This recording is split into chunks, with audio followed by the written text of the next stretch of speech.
Welcome and settle in. Imagine yourself lying comfortably, breathing at an easy pace while we listen for something so soft that it is almost an idea rather than a sound.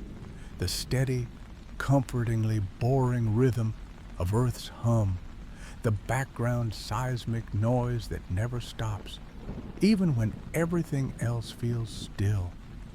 If you enjoy drifting off with gentle science, you can like this video, subscribe for more calm explorations, and find our sleepy playlists in the description to keep learning quietly as you doze. How sleepy are you on a scale of 1 to let your shoulders fall a little heavier into your pillow? Imagine a microphone that does not listen to air, but to rock and to seal and to the thin skin of Earth's crust. It is called a seismometer. In a soft, temperature-stable room, perhaps in the basement of a small research station, the instrument rests on a concrete pier. The lights are dim, paper is still, and the only movement is the gentle settling of air. Yet the recorder's line drifts. With a slow, persistent rhythm, the planet is whispering through it. This whisper is not a tune you could hum, and not a voice you would hear without help. It is a low, wide-band murmur that passes through stone and soil like a slow breath. Your ears cannot take it in directly, but the instrument can, with its quiet coil and balanced mass, with its careful patience.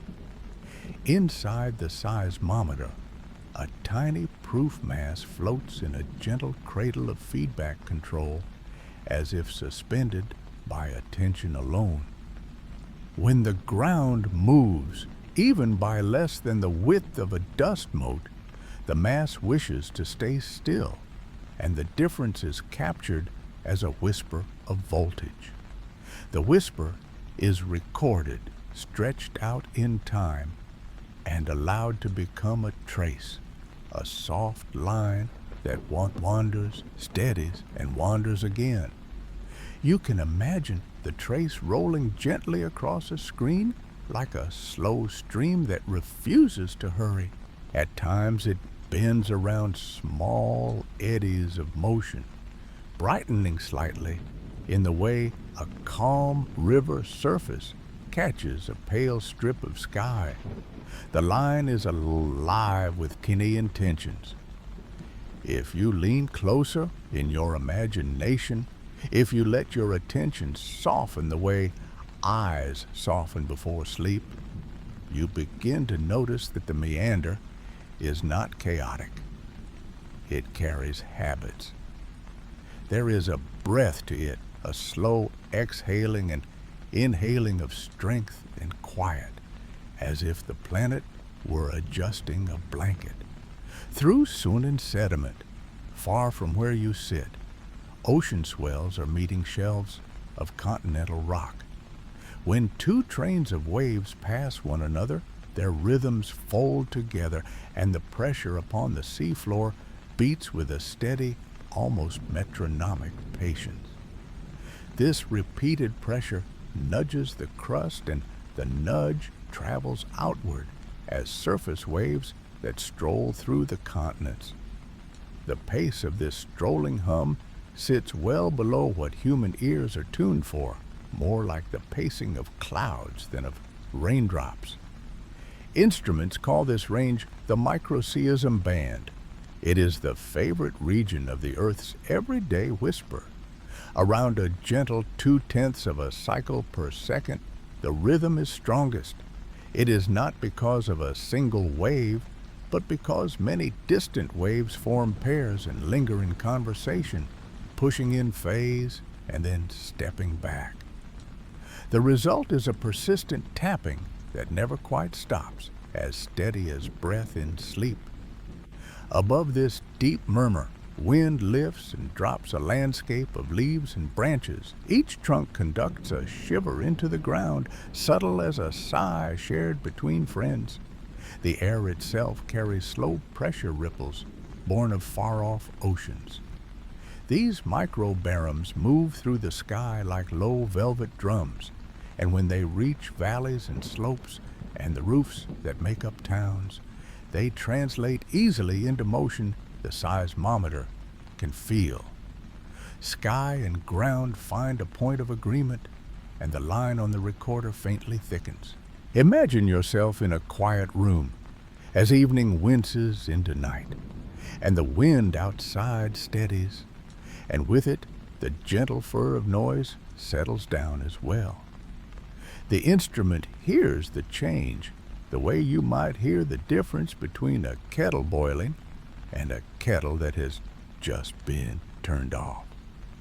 In the middle hours of a weekday, even far from cities, a slight quickening appears in the higher part of the hum. Footsteps, distant roads, a train drifting over rails miles away, these are thin threads woven into the cloth. Seismologists give them a name that sounds utilitarian and plain: cultural noise. It carries a pattern like a town's heartbeat, strongest when people are awake and faint when the streets are soft with night. Their rhythm rises with morning buses and settles after dinner, as though the planet puts on and takes off a thin shawl of activity each day. Weekend patterns fold in their softer edges, and holidays sketch gentle dips like breaths lingering a little longer before the next inhale. If you could listen with a spectrogram rather than ears, you would see these hours stretched into colored bands, pale in the quiet moments and darker in the busy ones, the whole day unfurling as a calm ribbon of time. Imagine yourself leaning back, letting your thoughts float while the notion of a spectrum glides by. The instrument, steady and patient, spends its time translating motion into voltage and voltage into numbers, and the numbers gather into shapes. A long, slow undulation sits at very low frequencies, cycling with the pressure of the atmosphere and the tides of the oceans. Above that, a broad hill blooms gently where ocean waves whisper force into the sea floor. This double-peak swell is the microseism, primary and secondary, born from waves that push on the coasts and from waves that meet others and produce steady twice-per-wave pressure beats. Farther up, the realm of footsteps and wheels appears, delicate and granular, like fine sand warming in the sun. The gentle rhythm continues, patient and unhurried, a resting heartbeat spread across the spectrum. The earth's hum, the very lowest murmur, is so slow that it lives beyond the reach of ordinary hearing. It comes from the dance of the atmosphere and the oceans as they press and ease on the crust over scales of minutes and hours, sometimes longer. It threads through long-period surface waves that circle the globe, Rayleigh waves rolling like a soft tide through stone, love waves sliding side to side with a motion almost secret. Even on still days, pressure fields travel through the atmosphere, fields from storms far away and from vast, calm, high-pressure domes. And these tap out a rhythm on every mountain and plain. The instrument, if tucked away in a quiet vault, hears this as a barely thickened line, as if a pencil had paused a little longer on the page. Seismometers are made to be untroubled by time. Imagine yourself in a cool underground room, nearly the temperature of stone, where a small pier rises from bedrock, On it sits a sealed cylinder. Inside, a mass hangs on a carefully engineered spring or flexure, balanced so delicately that the faintest tilt or nudge causes a whisper of motion. Electrodes notice the shift, and a soft feedback system pushes the mass back toward center while recording the effort it took to do so. It is a conversation kept at a whisper, perfectly suited to the sleepy hours. A broadband sensor hears from slow sways to quicker trembles like a listener who can discern both the drawn-out hum of a ship and the tiny chime of a spoon on porcelain. The gentle rhythm continues, and the sensor keeps watch without fuss. To keep everything restful, seismologists cushion the instrument from air currents and temperature waves. Foam boxes, double walls, layers of still air, and sometimes a blanket of sand or beads soothe out flickers of heat and wind. In some stations, a small pressure sensor sits nearby, recording the microbaromes that the sky offers, so that they can be subtracted or studied alongside the ground's response. In forests and gardens, a shallow hole yields a quiet place. In mountains, a tunnel offers a lullaby of lessened noise. Even in cities, with their busy layers, a basement room or a corner of a campus can give a long enough window of calm in the night to listen. The gentle patience of this setup rewards the listener with a long, soft arc of quiet. As day rises, the ground records a delicate swell of footsteps, engines, and doors, all filtered into a low, woven murmur. The pattern is familiar, like the hush of distant traffic heard through a half-open window. With evening, the threads loosen, and after midnight, the weave thins to a near silence, when the planet's own rhythms stand out most clearly. There is a weekday texture, a weekend texture, a holiday lull. You can imagine the instrument resting in its shelter, a small sentinel that never blinks, hearing a city's breath as it slows overnight and deepens. Beyond streets and rooms, large waters speak with a steady cadence. Far out on the ocean, long trains of waves roll and meet, and where they cross, they press rhythmically on the seafloor. This gentle, repeated patting stirs the crust in a low band of frequencies that seismologists call the microseism. It is a soft heartbeat of the sea, carried inland under the soles of fields and towns. When two wave systems traveling in opposite directions meet, the pressure doubles in its steadiness, and a slightly quicker beat emerges, still slow but stronger, like a second hand ticking quietly beside a sweeping minute hand. In a spectrogram, the seismologist's tapestry of Taman frequency, the ocean's thumbprint shows up as two bands, one broader and lower, one narrower and higher, both calmly shimmering through seasons. At the shore, cliffs and shelves join the conversation. Where waves crash against promontories, they fold their energy into the ground. On windy days, the atmosphere hums above the water, creating imperceptible ripples of pressure that drift inland. A microbarometer nearby feels the same rhythm in air that the seismometer feels in rock, and together they tell a rounded story of sea and sky. When winter storms roam across high latitudes, the microseism's pulse grows fuller. When summer smooths the waters, the bands soften and thin.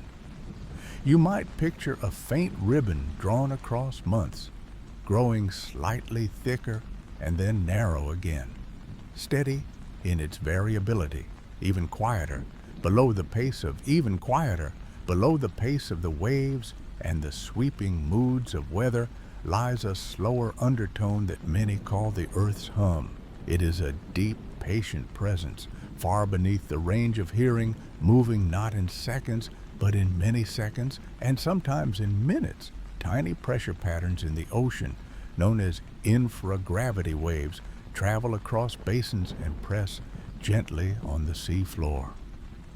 Their touch is so soft that it barely stirs a grain of sand, yet over wide stretches and long periods, their persistence adds up. The ground responds with lazy surface waves that drift along coastlines and under continents, circling, scattering, and blending into a nearly constant background. On a seismogram stretched to a comfortable scale, the hum looks like a slow breathing, a line rising and falling over long intervals, not dramatic, just steady. If you imagine it as a color, you might imagine a muted blue-gray wash, transparent enough to see through, calm enough to forget. But there, always there, this hum is easier to notice in places designed for quiet. Deep in a vault, carved into rock, where temperature hardly changes and air hardly moves, a seismometer rests on a simple stone pier. The instrument is protected from drafts by a lid, protected from daylight by a door, protected from footsteps by distance.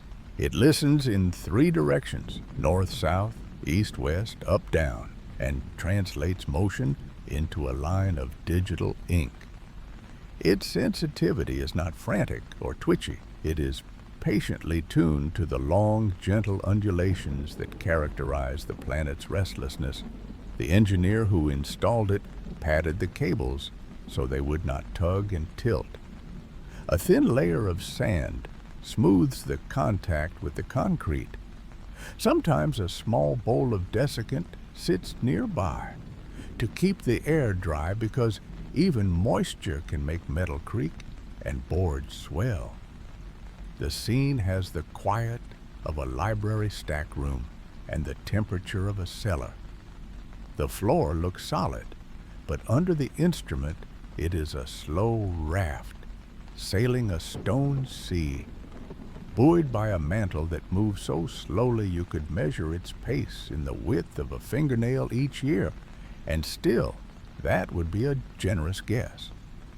Beneath the vault, beneath the town, beneath the quiet hills and fields, the planet's layers settle and breathe, and that breath is what the instrument listens for. The hum is not a voice, not a message, just motion taking place because forces balance and rebalance, because fluids push against solids, because winds push against seas, and seas push back against the shore, and the shore presses its answer into the ground. On the screen in a nearby room, the traces advance, 1 second at a time. 3 fine lines drift with a regularity that feels like the slow rise and fall of someone sleeping. If you let your eyes move with them, there is a small comfort in matching your own breathing to their pace. The amplitudes are tiny, as small as a fraction of the width of a human hair if you tried to convert them into something you could see. The sensitive heart of the sensor, a floating mass held in a cradle by gentle forces, notices that minuscule nudge and gives it back as a signal. In quiet moments, the response looks like a fine-grained fabric, thin threads woven into a cloth that is always present, always similar, always slightly different. The oceans provide much of the pattern. Far from the shorelines, waves travel in bands, some long, some short, some meeting their twins, moving in the opposite direction. When waves meet in just the right way, they press down on the water, and the water presses down on the crust, and that pressure rises and falls 2 times per wave cycle. These beatings are tiny over any small patch of water, but they happen over enormous expanses, and together, like many soft hands tapping in unison on a table, they send a pulsing pressure into the earth. The ground registers these pressures as very low, very steady tremors. They are called microseisms, and they are slow enough that your attention can hover above them without urgency, noting how they drift with the seasons, how winter seas make them a little stronger in some places, how quiet lakes cannot. If you imagine yourself walking along a shoreline on a gray day, the air cool and the salt soft, you might sense that same tempo in your steps. The sand gives gently underfoot. The roar of the surf is distant here. Instead, there is a background hiss where foam collapses again and again, countless little sighs. The hum the instrument hears is part of that set of rhythms, placed much lower than your ears, set in motion by those sighs and by storms you cannot see. In the vault, with the door closed and the air still, the sensor is like a seashell held to the earth, and it hears the slow whisper of faraway waves. Wind can sing into the ground as well. There are moments when pressure changes in the air become their own long-lived tones, a kind of atmospheric drumbeat that travels thousands of kilometers with a steadiness that surprises the imagination. These long tones, sometimes called microbarums, reach down and nudge the surface, adding their soft brush strokes to the picture. The instrument does not decide whether the nudge is from water or air, or from a distant train, or from the gentle tilting caused by the moon tugging on the planet. It simply records the totality, a patient, impartial accountant of motion. During the day, in many places, you might notice a change in the texture of the hum. Human activity adds its own faint footnotes to the record.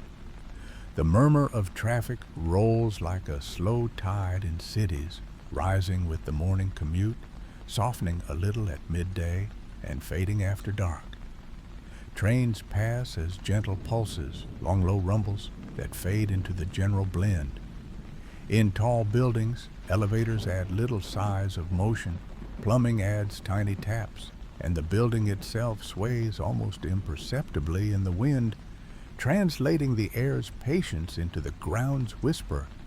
The instrument accepts it all, not favoring ocean or highway, simply letting each source contribute its measure to the outgoing chorus.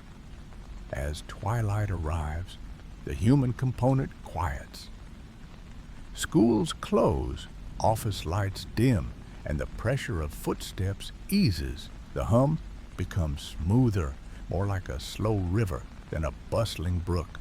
Night wraps the land in a calmer layer, and the instrument rests deeper in its own listening, detecting the steady push of waves, the unhurried breathing of the atmosphere, and the weightless tug of the moon.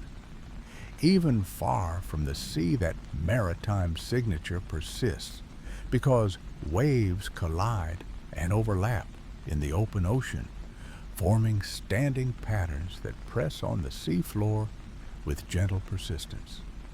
Those pushes send surface waves through the crust where they glide as broad, lazy ripples, reaching quiet hills, basements, and vaults many hundreds of kilometers inland. On some days, weather patterns shift, and the audio signature of the planet tilts with them. When storms roam the ocean basins, the energy near one or two gentle notes grows stronger. The instrument hears that as a small rise in particular parts of the spectrum, a soft swelling in the bass. When the sea is calm, those bands relax, Sit with that thought for a moment. A device deep in the ground, far from the shoreline, keeping a faithful, unhurried ledger of wave heights. Even if you never see the storm, the ground politely informs you that somewhere the surface of the earth is being combed by wind and water. Over longer spans, the hum reveals patterns of habit and season. Weekdays and weekends sketch different profiles in busy neighborhoods. School holidays can be traced like faint footpaths across months of data, as morning noise dips and evening clatter shifts, reflected as gentle rises and falls in overall motion. There were, and sometimes are, periods when cities decide to pause together for a while. During those pauses, the planetary murmur from human footprints dims, and the underlying geophysical melody takes a light step forward. You can also see the slow cycles of rain and heat, of snow, laying down its soft, bright weight and then retreating. When a region fills with water after steady storms, the ground settles by a tiny amount, pressed ever so slightly by the new load. Dry stretches, with their crackling leaves and drifting dust, ease that pressure. The instrument hears both, not as a rush or a jolt, but as a quiet change in the background balance, a shift in the soft curve of low notes. Snow behaves similarly, a blanket of crystals that muffle footsteps at the surface while adding their calm weight. As it melts, rivulets find their way downward. The subsurface becomes a little heavier here, a touch lighter there, and the steady hum adjusts its posture, like someone spreading a quilt more evenly across a bed. In island chains, trade winds bring a regular heartbeat to the microseisms, and monsoon seasons paint broad, gentle swells across months of data, like tides in a long, slow pond. In high latitudes, sea ice dampens the ocean's push upon the seabed, and as the ice retreats, the rhythmic press of distant waves strengthens again. In valleys with busy rivers, the spring freshet adds its own murmur, a low, turbulent whisper that arrives not with a clatter, but with the patient persistence of water, finding its way through stones. It is easy to imagine yourself standing on a footbridge, leaning on the smooth railing, listening to flow and feeling the faintest suggestion of motion beneath your shoes, even if the bridge is still. That imagined feeling, that suggestion of motion, is not so different from what a sensitive instrument senses in the ground itself, day after day. Scientists sometimes speak of the hum in terms of waves, not the bright foam that curls at a beach, but waves within the earth itself. Some slide along the surface, looping in shapes that, if you could see them, would trace small, polite ellipses at your feet. Others twist sideways, gliding like soft ribbons. The surface waves most often carry the microseisms, caressing the top few kilometers of rock, turning and bending around mountains and plains. Nothing sharp, nothing abrupt, just energy traveling, spreading, and quieting, like a story told in a murmur from one room to the next. In the very lowest reaches of hearing, far below the pace of a human heartbeat, there exists an even deeper tone, a global murmur that continues whether or not storms are near. It is a tone stirred by the long, slow slosh of oceans and the fine motion of atmosphere, a background so calm it feels almost like the contented purr of a sleeping planet. The instruments themselves live uneventful lives, and that is by design.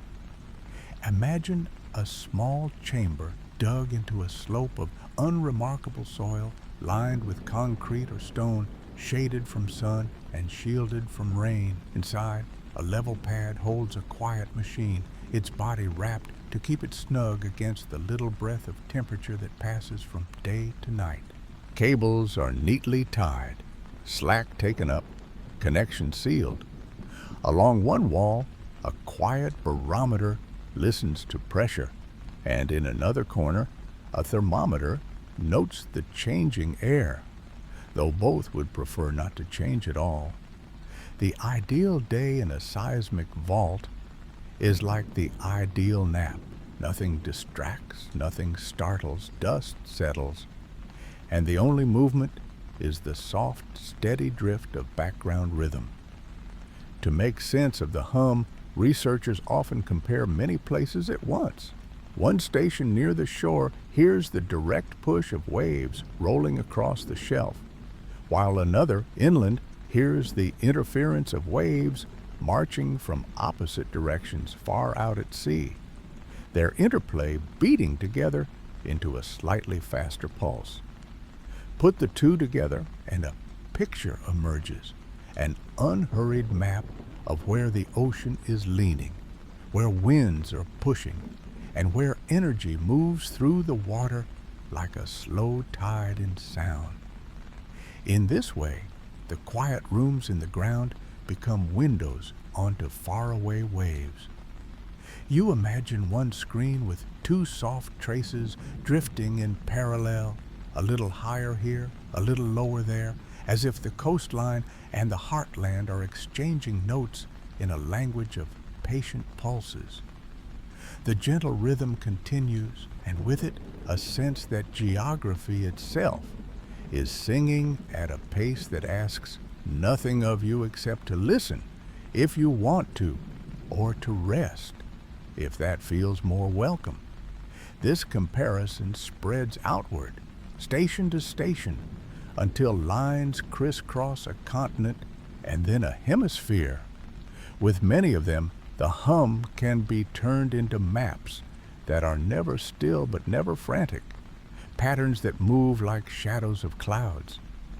Researchers call it beamforming and correlation, words that sound technical but feel, in essence, like letting the instruments hum together until a shape becomes clear.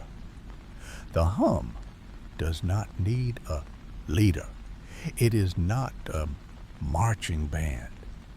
It is more like a field of grass moving under a breeze, each blade in step with the air rather than with any command.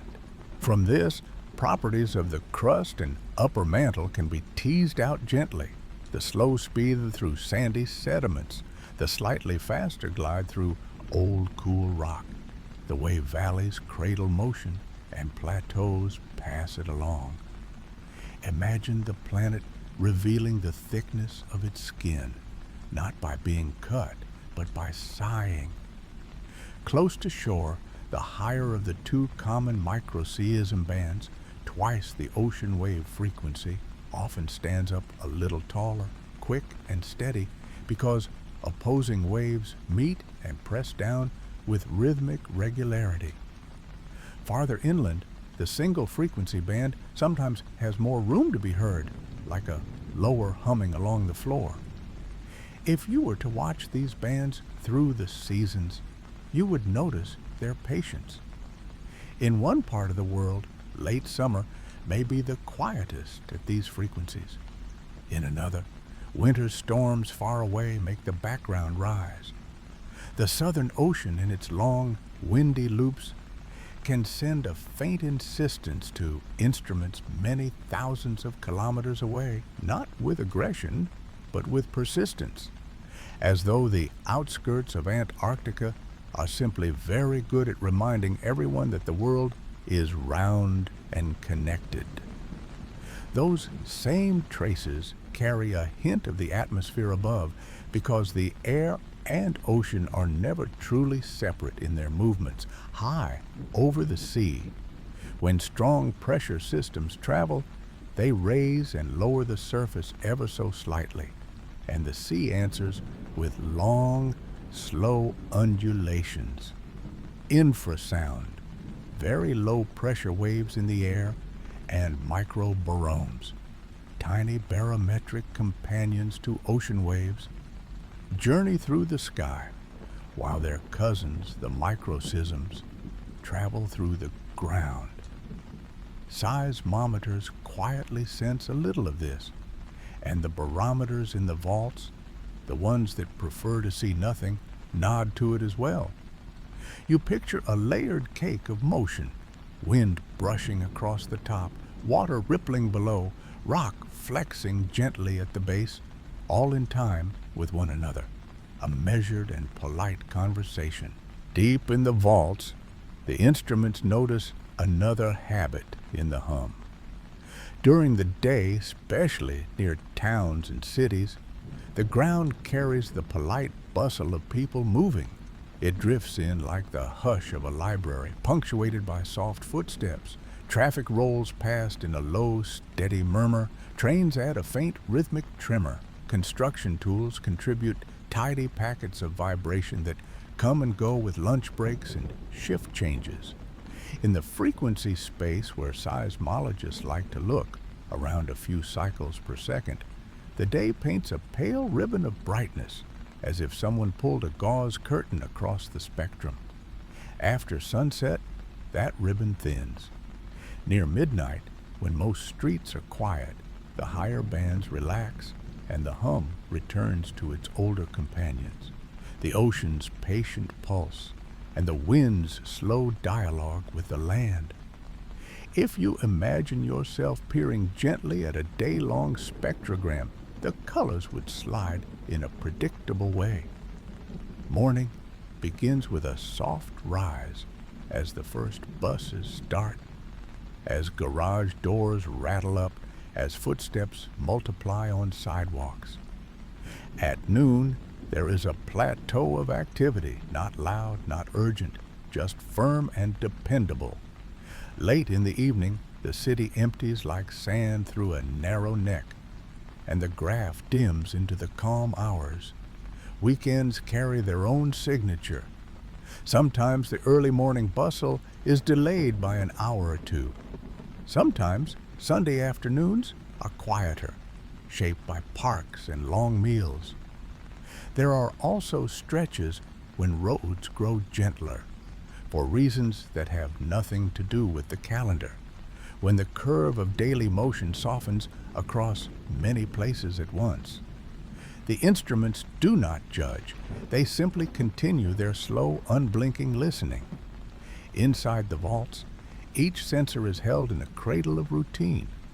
The tiny springs of a broadband seismometer are carefully balanced, warmed by stable air, and guided by quiet feedback circuits that keep the mass centered. A well-behaved instrument prefers temperatures that barely change, so the vault walls and the soil around them act as a deep blanket. Even then, the outer world leaves a subtle signature, as the ground expands with a whisper of daytime warmth and contracts at night. The instrument may feel a tilt measured in nanoradians, a lean so gentle it is more idea than motion. The air above grows heavier when a high-pressure system settles in, and the earth yields minutely, deflecting under that burden. These barometric loadings bend the crust on a scale too slow to be called sound, and yet they live on the edge of what can be sensed if you stretch your attention thin enough, like the aftertaste of a distant memory. Beyond the shorelines where microseisms are born, the hum changes character on the ocean floor. There, an instrument rests among quiet drifts of silt, and the sea's long waves surround it like a shawl. Ocean-bottom seismometers, tucked into pressure-resistant housings, hear the waves not only through the ground, but also through their own shells, shivered by the water. The microseism bands can glow brighter in these recordings, richer in their harmonics, while the higher frequency clatter of human activity fades almost completely.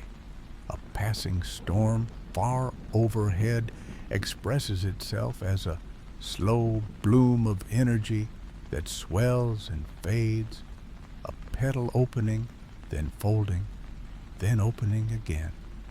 The pressure changes with each long wave are translated through the elastic seabed into gentle, rhythmic flexing. You can imagine the instrument held still by its own quiet weight, while the ground beneath it, cool and slightly yielding, moves in sub-millimeter C. The digits in its memory tick patiently upward and downward.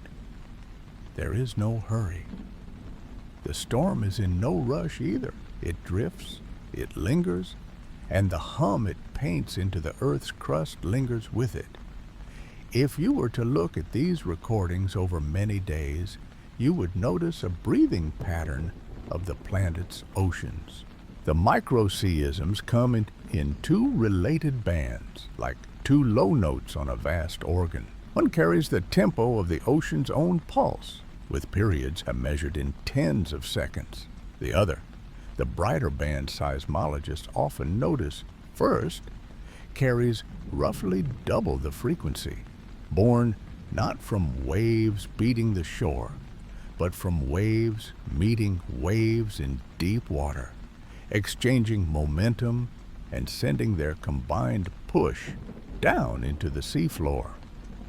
This subtle doubling, this quiet duet, travels remarkably far. In a coastal laboratory in one hemisphere, you can detect storms rolling around the other, their signature arriving through the ground days before the weather above you changes. It is a conversation held across an entire ocean basin, and the instrument simply listens and records and waits. There is a comfort in the regularity of it. Season to season, the microseisms shift but remain faithful. In northern winters, when winds sweep long fetches and the seas grow taller, the hum strengthens. In southern winters, the same happens there, and the subtle balance on a global map tilts accordingly, like light moving across a globe on a slow, predictable clock. Islands add their own accents. A small volcanic island sends back a reflection of the waves that wrap it, and that reflection becomes a source of microseisms itself, often making the signal more intricate, more layered, without becoming louder. Even lakes play a quiet role, the edges of their basins supporting gentle seiches that make a whisper of motion when the air above puffs and then rests. In winter, when he spreads and the surface is stilled, that whisper grows fainter, and the instrument feels the difference the way your fingertips feel the difference between silk and chiffon. On land, the slow sway of trees under wind can leave a delicate signature, a small patter in higher frequencies, softened by the canopy like rain on leaves. In cities, the weekday bustle has its own routine, a daytime murmur from passing vehicles and footsteps that fades as evening deepens, then falls away further near midnight. On weekends, the pattern shifts, not dramatically, just enough that you could mark the calendar if you chose to. The symmetry of human routine reveals itself without sound or image, only as a rise and fall in a band a few hertz wide. Even a small town finds its way into the trace.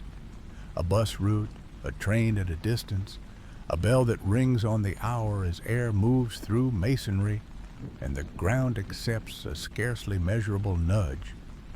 Under the oceans, where the instrument sits with its face to the seafloor, there is also the long cadence of tides. The moon and the sun draw gentle bulges across the oceans, coaxing the water to lean first one way and then the other. The tide presses down with a patience that suits the seafloor, a slow on and off that is measured more by the weight of water than by any breaking wave. A sensor tucked into the sediment feels that weight as a long, shallow breath. The pressure rises, then eases, and in that rise and ease, the ground makes minute adjustments, grains settling, tiny gaps in the pore spaces, narrowing, then widening again. A soft bend in the crust lifts a fraction, then yields a fraction, enough to register as a trace that looks like a smooth hill and valley stretching over hours. Waves above, even when you cannot hear them, add a more frequent tapping. Far offshore, swells travel for days, regular and unhurried, their crests separated by a comfortable pause. Those swells passing overhead create variations in pressure at the seafloor. Each crest is a slight press, each trough a gentle release, and the alternation nudges the ground at the same pace as the waves themselves. When the seas are calm, these nudges are soft and few. When the swells are tall and well organized, this becomes a quiet metronome, the kind that guides a sleepy song. Seismologists call this the primary microseism, though on the seismogram it does not announce itself. It is only one textured region among many, a shading at low frequencies aligned with the heartbeat of the distant sea. Deeper within this marine chorus, a different pattern appears when waves that have traveled from faraway weather systems meet their siblings reflected from a coastline or a shallow bank. Two trains of swells crossing paths almost opposite in direction make a slow interference that doubles the rate of their pressure variations. The seafloor feels not just the individual crests and troughs, but the paired rhythm of their meeting. The result is a stronger, steadier pulse, the secondary microseism, often clustered around a few tenths of a hertz. It is as if the ocean finds a beat and quietly taps it into the planet, a tap-tap that continues long after the generating winds have eased in the place where they began. Between the long sweep of tides and the gentle tapping of ocean swell, there are even slower undulations called infragravity waves. They move with the grace of clouds casting shadows, lifting and laying water over distances so broad that no single crest stands apart. These undulations are born where ordinary waves break and reorganize their momentum at the shore. Then they roam the shallows and, at times, carry their influence far seaward. The bottom responds with a near imperceptible nod, and the sensor, patient and quiet, marks the nod with a small sway in a band so low that a minute can hold several cycles. In that region, you sense a kind of planetary drowsiness, as if the ocean were rolling over in its sleep. Imagine yourself drifting with that, picturing a stone the size of your palm resting on the seabed. Around it, silt lifts and settles, a slow puff and resettling that leaves soft rings on the sand. The stone does not move, but the pressure around it changes. And if your fingertips could feel pressure the way a sensor does, you would detect the gentle sequences of push and release, neither loud nor forceful, always keeping time with something larger and more distant than the immediate surroundings. The gentle rhythm continues, not to keep you awake, but to remind you of the continuity of motion in a place that feels still. On coastlines, the microseismic hum has a personality shaped by geography. A wide continental shelf filters high-frequency motions and emphasizes the longer, rolling parts, while a steep, narrow margin allows more of the brisker patterns to reach the rock. Bays and harbors, with their own resonant lengths and widths, place their own fingerprints on the low sounds, as if a room of water were softly tuning itself. A long, narrow bay will rock from end to end with a period set by its length and depth, a slow slosh that takes minutes to complete a single sway, while a wider rounded inlet may carry several modes at once, each gently overlapping, each contributing a faint rise and fall. When distant swells press at the mouth, those internal rhythms are coaxed into motion, and the local seismometer hears the bay answering, not loudly, but with the patient articulation of a vessel that knows how it likes to move. The gentle rhythm continues, threaded with these place-shaped signatures, a soft geography you can hear rather than see. You might picture a quiet harbor in the early morning, fog sitting just above the water like a feathered blanket. Dock lines are slack, fenders barely touch the hulls, and every creek is spaced by generous silence. Underneath, long period waves tap at the piers, and the entire basin breathes, a breath measured not in seconds, but in the kind of time you feel when you watch a cloud drift past a hill. The bedrock beneath accepts these caresses and whispers them onward, and instruments far away, tuned to patience, register them as tiny rounded curves in a trace. The day will become busier, wind may rise, boats may stir, but the low hum sits below all that, an underlying drone that does not ask for attention. It is content to continue. In lakes, similar patterns appear, but gentler still. A lake can sashay like the sea, especially the broad ones that reach toward a horizon. You can imagine standing on a shore of still water and noticing after a long while that the line where water meets stone has shifted a little, then a little back, and after many minutes, a cycle is complete. These motions, too, travel into the ground, small nudges from a vast bowl. In winter, when ice forms a quiet lid over a lake, the character changes. The cover damps the smallest ripples and changes the way the longer motions are felt, and the instruments respond accordingly, as if the hum had put on a muffler. The gentle rhythm continues, altered by the season, yet present all the same. Across a year, the background itself breathes with the planet's larger habits.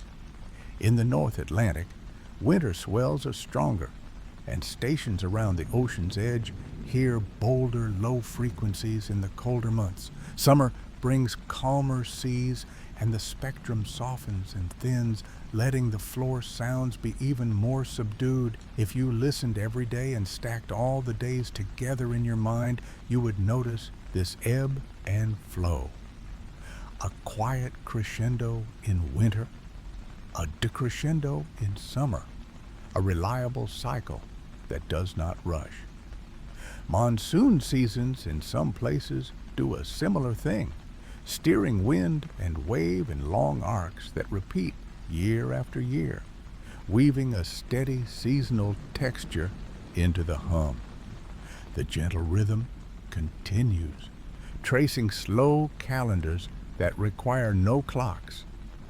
There are also daily patterns, subtle but real. Land breezes at night and sea breezes in the afternoon can gently modulate the surface waves near coastlines, adjusting how much energy reaches the shore, and with it, how the microseisms sound. The difference is not dramatic. It is more like the difference between a soft lamp turned a little brighter or a little dimmer. If you rest your attention on the idea, it becomes clear that even the day's passing makes a faint impression in the ground's ongoing whisper. It is there if you're listening for it, and it is equally fine if you let it pass by, knowing it continues whether noticed or not. Further away from water, on older, stiffer crust, the hum reaches with reduced volume but intact structure. On a calm night in a desert, the sky wide and untroubled, the sands cooling after a day of warmth, the seismometer in its quiet vault hears sight's own version of the ocean's memory. The peaks are lower, the fluctuations slower, but the familiar bands are still present, wandering in strength as distant swells fetch and fade on shores far away. You can imagine the instrument in its small, temperature-stable room beneath the sand, lid sealed, cables tidy, waiting with patient springs and coils. A tiny mass floats in almost perfect balance, held by a feedback loop so that the slightest tilt or push is recorded as a thread of voltage. Outside, a light breeze may lift a curl of dust and set it down again. Inside, the mass hovers in equilibrium, attentive and modest, translating the world's whisper into a simple, continuous line.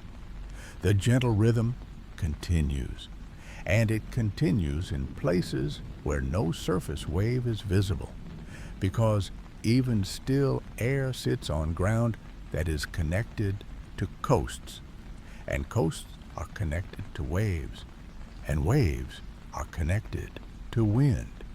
It is interesting, but not urgent, that different kinds of ground and rock affect how the hum arrives. Soft sediments, loosely packed, cradle the low-frequency parts of the signal and let them rock a bit more, like a mattress that accepts your weight and holds it. Hard, crystalline rock, old and stiff, passes the waves along with less change, favoring clarity over amplitude. The result is a quiet patchwork. The same distant storm can be a smooth murmur on granite and a slightly fuller murmur on clay. None of this demands action. It simply sits there as a fact of materials and motion, like the way wool and silk warm differently on your skin. The hum passes through all of it, altered but recognizable, and your attention can rest on that gentle persistence. Below the familiar microseisms, even slower motions drift. There are the Earth's own modes, the deepest hum that never fully ceases, a slow chorus in millihertz, far below hearing. They are not sharp tones like a bell, more like soft drifts of pitch that the planet prefers when nudged. Ocean pressure patterns and long swells nudge it, and the planet agrees to sway almost imperceptibly. The names that scientists give those modes are careful and precise, but you do not need them now. It's enough to know that the ground favors certain motions the way a hammock has a natural swing. The gentle rhythm continues even in that deep, slow register, too slow for ears, but present for instruments and patient minds. The instruments themselves are designed to be calm companions to these motions.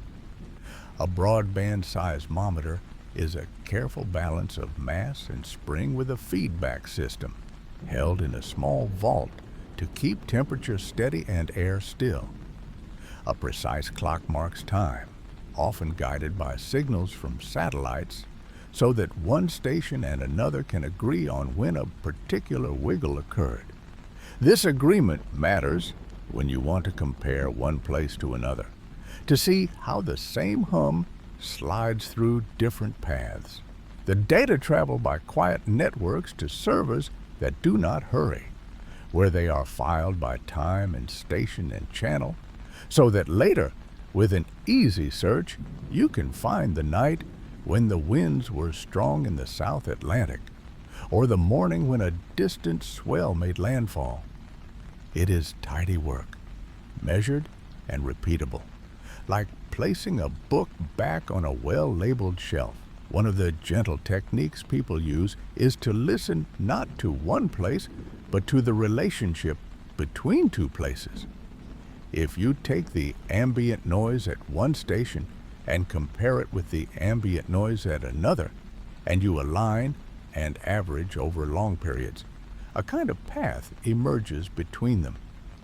It is as if the random churning of waves contains, buried within it, all the small trial journeys a wave might take from one point to another. With enough time, those trials add together into a faint but reliable impression of travel time.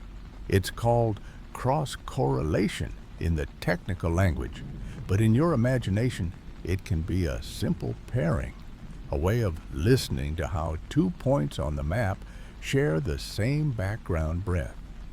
From these pairings, maps of the shallow crust can be made, slow changes can be tracked, and the structure beneath your feet begins to reveal itself, not with sharp edges, but with gradual shadings, like a watercolor wash that deepens with each careful layer. You can imagine two quiet instruments far apart, closing their eyes to the world and breathing together for months, then opening their notebooks to find that their shared breath traces a path between them. The technical idea will tell you that the background hum, if averaged for long enough, nearly acts as a tiny greeting exchanged back and forth along the earth, as if one station said hello and the other heard it at the proper delay. Your own mind does not need to carry the mathematics. It is enough to sense the patience in it, the way a faint path emerges when you walk the same route every day until the grass remembers. The waves that do the most of this gentle work have names that sound like the slow roll of a tit. Rayleigh waves, moving in little loops that lift and settle the surface, are especially helpful because they travel close to where the instruments are, skimming the top layers like the glide of a fingertip along a tabletop. Love waves, sliding side to side with a whispering sway, can join the conversation too, carrying hints about the stiffness of the shallow crust. Their speeds shift with frequency, a property called dispersion, which is simply a way of saying that different shades of the hum sink to different depths. Low tones taste deeper layers, higher ones linger near the surface. By laying out these tones like notes on a softly played instrument, you can piece together the near-surface structure, the thickness of sediments, the gradual change from weathered rock to stronger bedrock, the calm blanket of soil overlying older stories. If you listen for a season, you notice the rhythm of the oceans in the seismic noise, how certain bands of tones swell in winter and ease in summer. This is the influence of microseisms, which are not earthquakes, but the Earth's response to the restless sea far from land, where storm systems send long, steady swells across basins. Waves running in different directions can meet and gently wrestle at the water's surface. When two wave trains of almost the same period move against each other, they create a slow beat in the pressure at the seafloor. That beat taps the bottom with a steady hand, and the solid earth carries the tap as a tone, most strongly around a few times every 10 seconds. These are called secondary microseisms in formal language, though you might think of them as the heartbeat of colliding swells. Primary microseisms, humbler and slightly slower, come more directly from waves themselves nudging the bottom in shallower regions, sounding more like a steady patter than a ring.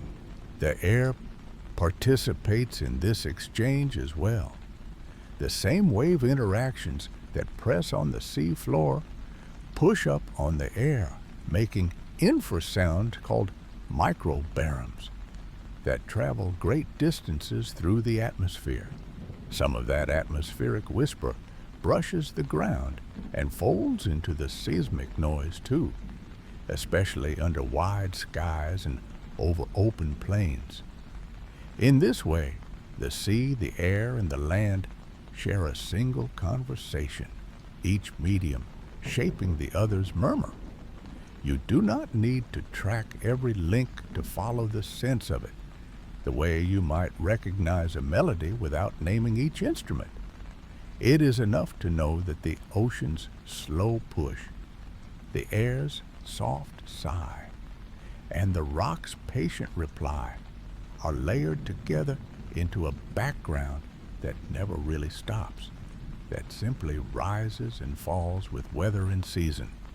You can lean into that steadiness and let it carry you, like a raft drifting on a wide, quiet swell.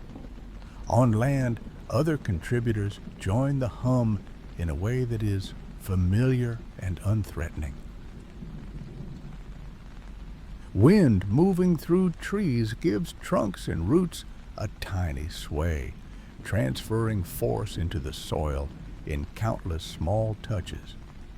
Rivers place their own repeatable pressure on their beds, especially where gravel rolls and slides, creating a faint, continuous patter. In towns and cities, there is a more regular rhythm that follows clocks and calendars. Morning begins with footsteps and engines, with trains and buses sending predictable vibrations through rail and roadbeds.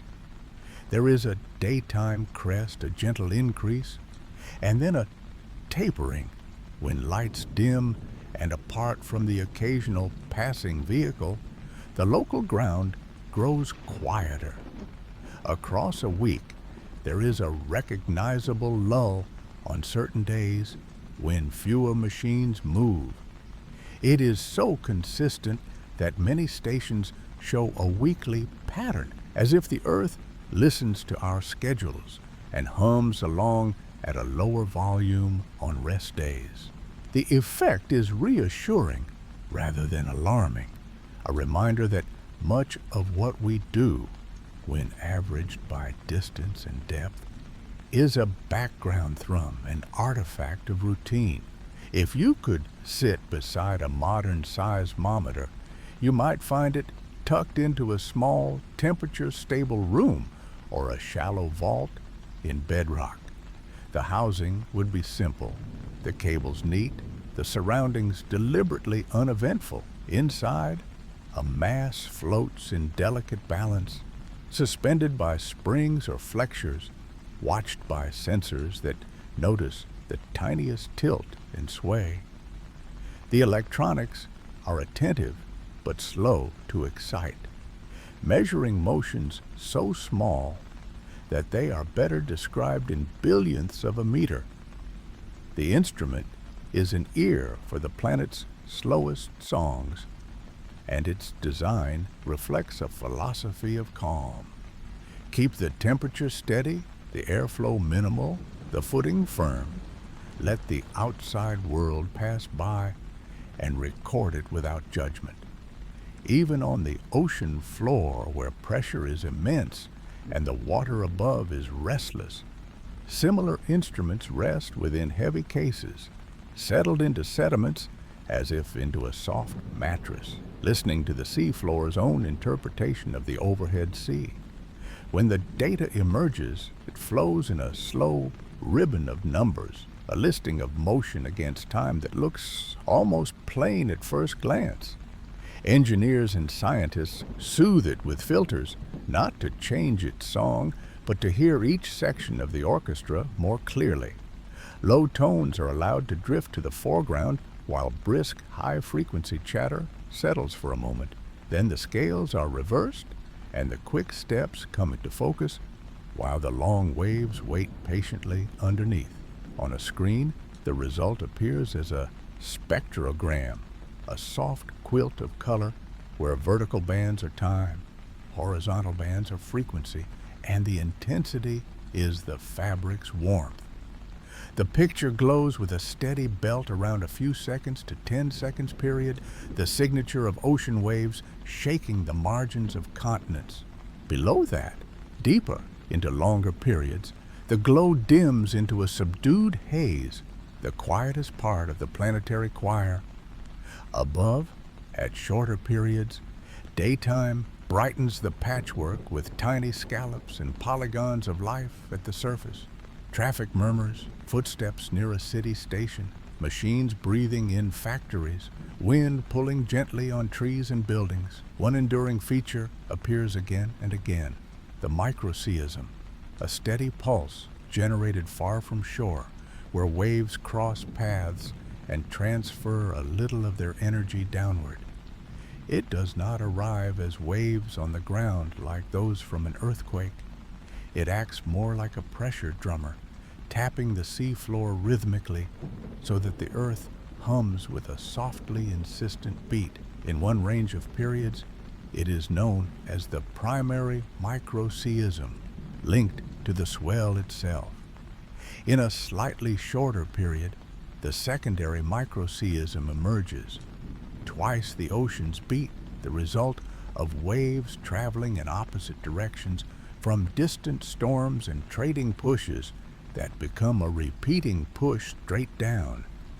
On a quiet coastal station, these peaks are as dependable as the weather, which is to say, always present and always changing a little. In winter, the belt widens and brightens. In summer, it slims and dims. If you trace that belt around the world, its thickness reveals the dance of storm tracks and shifting swells, a cartography not of land and sea, but of moving energy. Move your attention higher in frequency, and the daily habits of people flicker in and out with the clock. When the day begins, a fuzzy band wakes up around a few hertz. It swells through morning, holds steady at midday, and retreats gently in the evening. Weekends show a different pattern, lower in intensity, as if the collective foot lifted from the floor for a rest. In rural locations, this pattern shrinks. In cities, it grows to a gentle haze. Over a holiday, the haze thins. During a storm, the haze shifts upward or downward as the wind whispers or whistles through foliage and along roof lines, translating to ground by the soft tug of roots and foundations. Nothing about this is alarming. It is simply a diary that the ground keeps in its quiet handwriting of what passes above. If the aim is to listen beyond the nearest page of that diary, the process is unhurried. Seismologists compare data from 2 stations, then 3, then many, and the common threads between them emerge, the way a melody becomes clearer when sung by a choir spread across a valley. Cross-correlation is the name for one such comparison, though in feeling it is more like laying 2 recordings on top of one another and asking where their softest regularities align. Out of the background, a shape appears that behaves like the waves from a small fictional source between the stations. This surrogate wave, drawn from ancient noise, allows one to measure how quickly certain types of waves travel in the crust. In time, and across many pairs, a map takes shape, not in bold lines, but in gentle shades, indicating where the crust yields and where it resists, where sediments lie soft like folded blankets, and where hard rock rises like a calm, buried ridge. You can imagine the surface of a quiet lake, crossed by ripples of different sizes. The larger ripples move in one way, the smaller in another. In the ground, the same pattern holds. Deeper structures speak more clearly to slower, longer waves. Shallow layers answer to quicker, shorter ones. By listening across many tones of this natural murmur, a layered portrait emerges, soft-edged yet rich, a watercolor of the subsurface drawn by patience. These waves have long traditional names, like familiar neighbors. One kind rolls with a slight comforting sway, like the motion you feel when standing on a dock as a gentle swell passes. Another kind shuffles side to side, barely twisting the topsoil. They travel at different speeds and they disperse, which is a quiet way of saying that their stride depends on their length. If you throw your attention to a lower tone, you discover it lingers longer and reaches deeper. A higher tone skims the surface and fades sooner. This behavior is not a complication but a gift. It allows the earth to be read in layers without making any cuts, simply by allowing the hum to separate itself by tone and time. In the background, as these signals accumulate, the patterns of cities and countrysides show up in unhurried relief. River valleys sound looser because water-sorted sands and silts are soft and sound travels through them more gently. Mountain roots sound firm, carrying the whisper briskly with little delay. Coastal plains appear as wide, pale areas where the wave lingers, because sediments have gathered there for ages, grain upon grain. You might picture a quilt of textures, each square sewn by the slow processes of weathering and deposition, each square now voiced by the passing of tiny, persistent oscillations. This kind of map has many uses, and all of them are quiet. It tells where buildings might sway more in an eventual storm of shaking and where they would sway less, so that planners can plan and builders can build with thoughtfulness. It outlines basins that store groundwater, not in measurements of liters, but in the subtle suggestion of softness, pointing to places where layers are thick and porous. It traces buried channels and the edges of ancient shorelines, not as a dramatic reveal, but as gentle curving gradients on a calm sheet of color. In this way, the hum becomes a civic instrument, a calm advisor, serving not with urgency, but with steady information. There is a wider rhythm to this noise as well, one that arrives from far beyond the city or the hillside, from the meeting of winds and waters. At sea, waves move with a broad, sleepy energy. When they pass over shallows, they press on the seabed and make a slow tapping that travels inward, a primary pulse that matches the swell's period. When waves journey from different directions and cross, they create standing patterns, a soft, repeating push that doubles the frequency, like two gentle metronomes, aligning in a comfortable, simple song. These effects send a second, slightly quicker pulse that the land hears too. These ocean-bred rhythms seep into the ground everywhere, even deep inland, and their seasonal breathing can be watched, rising in winter storms and settling in summer calms. Far below the pulse of daily tread and the hush of ocean waves lies another band of music, almost impossibly slow. Here, the earth hums without any quake to prompt it. It hums because air presses and relaxes in great masses, because oceans load and unload the edges of continents with passing swells and tides, because the planet, in its elasticity, responds with a subtle, continuous trembling. The tones are measured not in beats per second, but in breaths per minute, so languid that a minute contains only a handful of cycles. Sensitive instruments reveal that the ground is always singing a faint chord,